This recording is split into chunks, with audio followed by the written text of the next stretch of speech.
All right. We're going to do something that is, I think, becoming a trademark of mine, or at least I hope it is. We're going to take maybe the bad or the unhappy or the negative, and we're going to try and turn a positive spin on it. But I want to talk about social media because we talk about it quite a bit on this podcast. And there is a new tool out there from the University of Vermont. It's called the Hedometer, and it is actually something that scans social media to get a gauge on how unhappy or happy people are. Okay, Oh, and this tool has told us that we are actually living in one of the most unhappy times in recorded history. I mean, we can only record social media so far, but this is maybe the most unhappy time since we've been on social media. This thing has crawled Twitter for uh, different languages to see how happy or unhappy people are. And the lowest point this year was after the murder of George Floyd. Obviously, there's COVID going on, and the election is certainly not helping anything. But when I saw when I dug into this thing and when I looked at the data and I realized what it was telling us, I all I could think to myself is that happiness and attitude and mindset are very much often your choice.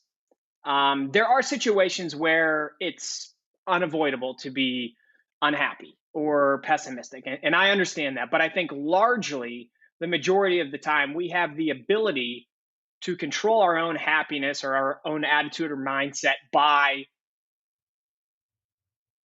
making choices that promote that type of feeling or attitude or behavior. So logging onto social media is one of those things that is actually always your choice. And I want to say if social media is something that has contributed to making 2020 very hard for you, that you absolutely have the choice to not be on social media.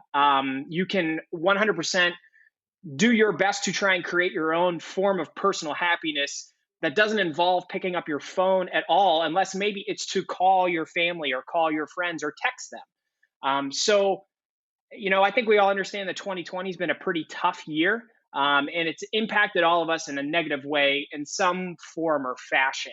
But I hope like this podcast is hopefully an example of how you can turn negative into positive because we've taken so many things from this year and just tried to poke fun at them and laugh at them and find some levity in a really tough year. And I hope if you're listening that you can do the same and um, maybe just choose to log off a little bit more or choose to set some times during the day to put the phone down and focus on other things. And I guess more than anything, understand that you can actively promote your own mindset and hopefully actively promote your own happiness. It's not easy, it's not going to happen like that, but it's something that you can do over time. And we're winding down to 2020. I hope we can turn the page here and 2021 can be a much happier year, both online, on social media, and just for everybody outside of that whole world. it sounds like you got a little motivated by my presidential speech last week there, Chris. I like it. It sounds like you're preaching some hope, and I dig that. And I'm all about it. And you're right. If any negativity is coming from anywhere, it's right in our freaking pocket.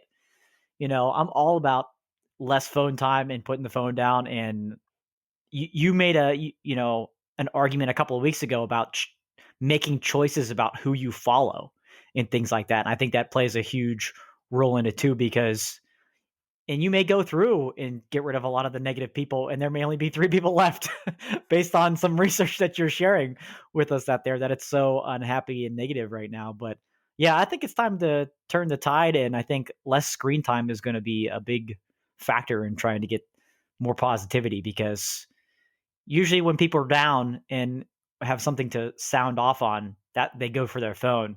When it's the other way around and you're feeling the happiest, you're more so enjoying that moment, right? Enjoying the people around it versus going to your phone and sharing that. Yeah, and I heard someone say, Bomani Jones said this on this podcast like last week, so it's interesting you say this. He said that when you go on social media, you're either informing or performing. Like when you are actually actively participating in conversation on social media, like you are either informing people or you're performing.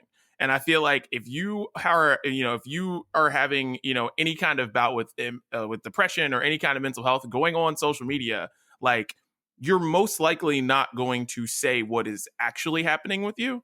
You're going to, jump into this conversation where you are, where people are like clowning on someone else or being negative towards someone else or some topic or something like that. And it's just going to further bring you down, down, down, down. And I'm like, and so it's so interesting you said that because I've been thinking about that a lot over like the last like few days, just thinking about, how much time should I be spending on my phone when I am feeling a certain way. And it's like, am I, tweeting things out in a negative light because I just want to, be negative because I'm in a negative mood.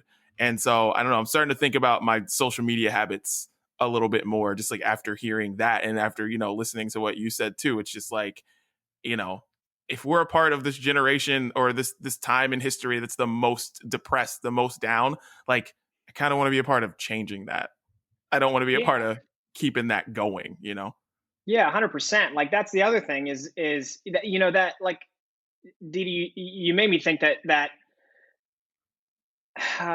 clowning on people and stuff like that can become infectious. And like you tweet a funny thing that's negative or poking fun at somebody, and then you get a ton of likes or retweets, and you're like, oh, this is I should keep doing this for what? Why? What's the reason why?